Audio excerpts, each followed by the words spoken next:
In a commercial property manager's emergency kit for winter, they should include obviously the first aid kit, but also I think it's the emergency response plan or ready action plan as we like to call it. And truly knowing the steps that need to be taken if an emergency hits in a building, who to call, where the shutoffs are.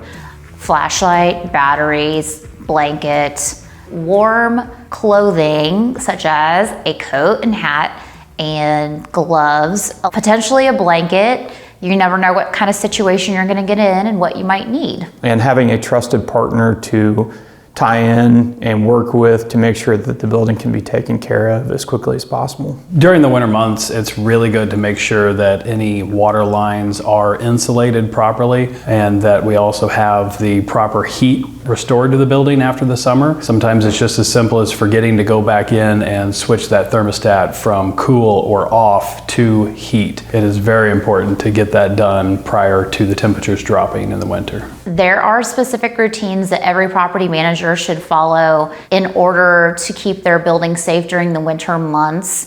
And what I would recommend is doing a preventative walk for each building because each building is going to be a little bit different. You need to identify any potential issues and fix them ahead of time, but also be aware of anything else that could happen. You want to make sure that you are aware of where all of your shutoffs are for an emergency as well. Yeah, commercial property managers can prepare their properties for frozen pipes and the extreme cold weather that we seem to be getting in the Kansas City metro area and the Midwest, mostly by just making sure that all the spaces where you have pipes and mechanical equipment, make sure it's conditioned space, make sure that the stairwells where you have pipes running through stay at a temperature above freezing, because that seems to be where we have a lot of risk of pipes freezing in the past. Making sure that tenants are aware that they need to keep heat on, tenants are aware that they need to sometimes drip faucets and different fixtures,